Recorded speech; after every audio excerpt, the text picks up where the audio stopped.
Namaskaram. My name is S. Ashok Kumar. Welcome to my channel. In the last part, I detailedly explained about the electron transport chain. Now I am going to explain a small one to understand efficiency of aerobic respiration. Okay, now? So as we know, 1 ATP gives 7.3 kilocalories or 34 kilojoules of energy. 1 ATP gives na? 1 ATP gives means ATP when it hydrolysis, ADP plus PI. Inorganic phosphate by breaking the phosphoanhydride bond gives the 7.3 kilocalories or 34 kilojoules amount of energy. Okay. From one glucose during aerobic respiration per glucose, how many ATPs are produced? That is a 38 number of ATPs. Okay, na 38 ATPs. Means total how much energy is present within the 38 ATPs? 38 ATP into 34 kilojoules. That is a 1292 kilojoules amount of energy. That we captured 1292 kilojoules amount of energy cell got from one glucose. Okay. When complete oxidation of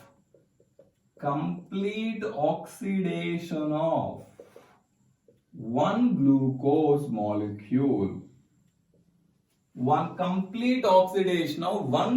molecule gives 2870 kilojoules. Okay. Now, what is the efficiency? What is the efficiency of aerobic respiration during the glucose means? How much a cell is getting because of the aerobic respiration? 1292. Total, one complete glucose, total how much amount of energy present within the glucose?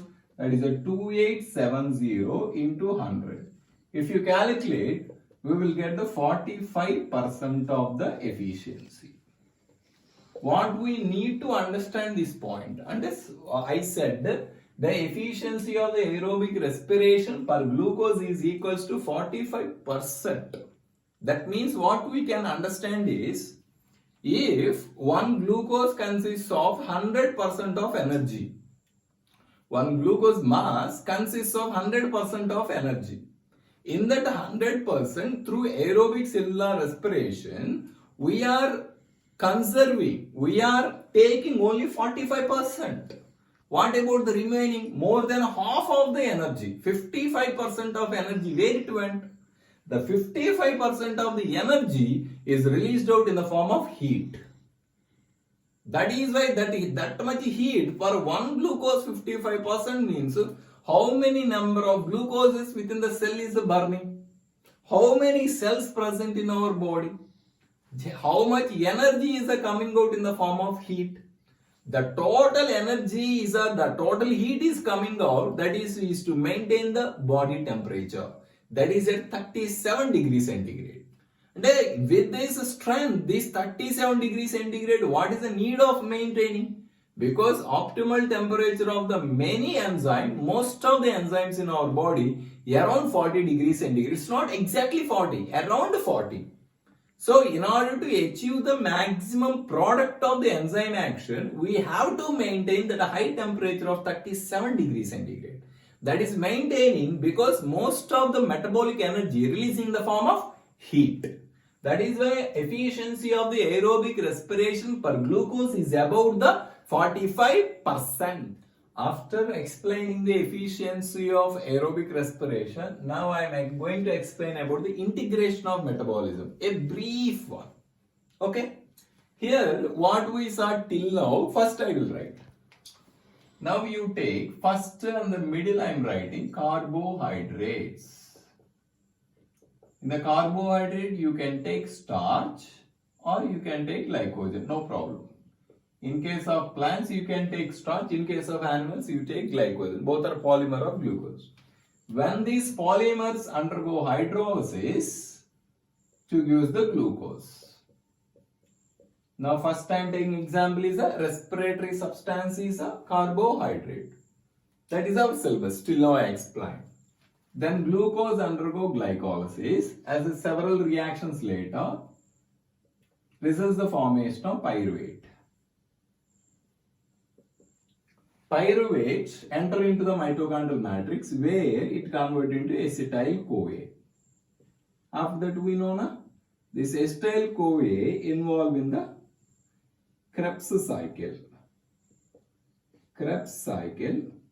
In this Krebs cycle, ultimately along with electron transport chain, results the formation of carbon dioxide and water. Along with that one, number of CO2, then NADH2, as we know, FADH2 are produced. This is the overall view when the respiratory substance is a carbohydrate. Okay. Next I am taking, if the respiratory substance is a fat, fat you can call as a triglyceride. What is a triglyceride means? One glycerol associated with a 3 fatty acid. For example, I am taking tripalmitin. Tripalmitin. What is a tripalmitin? 3 pumptic acid. Pumptic acid is an example of fatty acid. I already explained the topic biomolecules, so you go and check. So tripalmitin means one glycerol molecule associated with 3 pumptic acid. Example of the triglyceride. When it undergo hydrolysis, results the formation of 3 fatty acids. 3 fatty acids. Okay? 3 fatty acid, here 3 pumptic acid. 3 pumptic acid and 1 glycerol.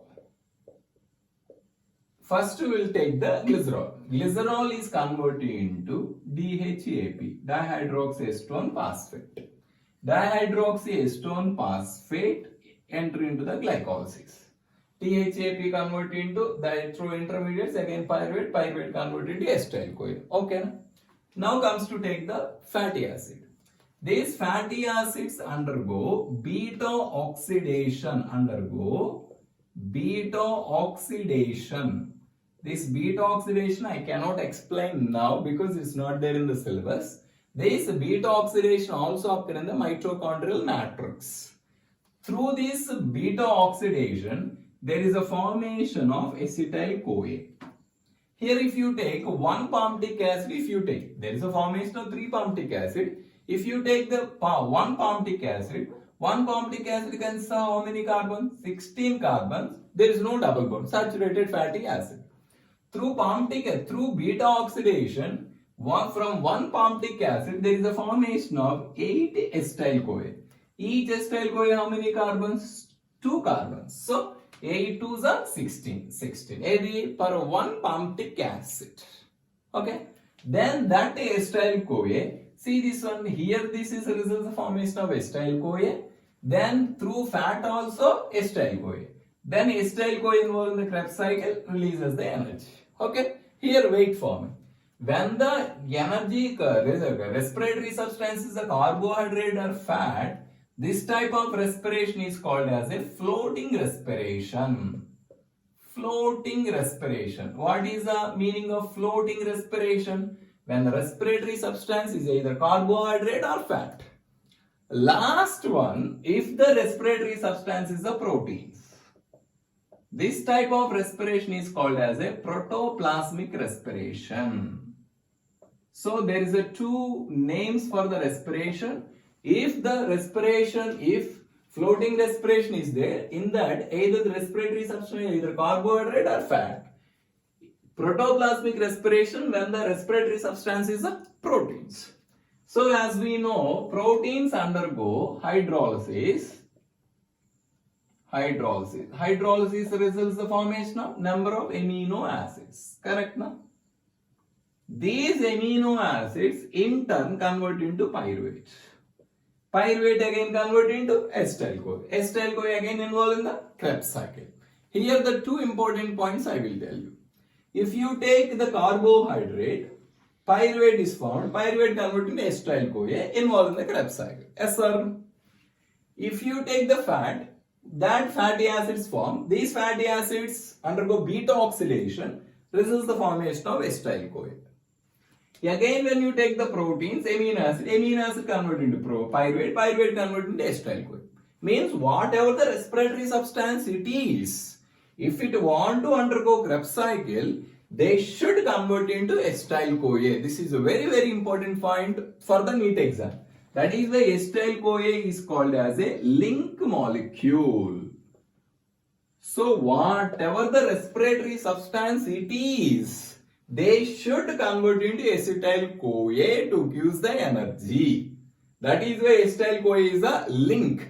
The total metabolism integration of the catabolic things, they finally degraded into acetyl-CoA to give the energy. 1 point. Then once the acetyl-CoA formed, acetyl-CoA involved in the Krebs cycle.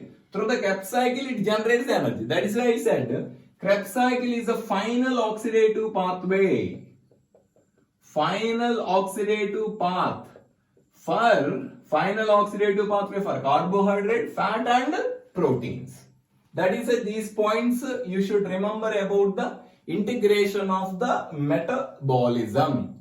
Till now, if you understand this concept, you can like and share this video to your friends and subscribe our channel. If you have any doubts about your NEET exam in this chapter or board exam, you can comment below. Definitely I will respond to your questions. Thank you.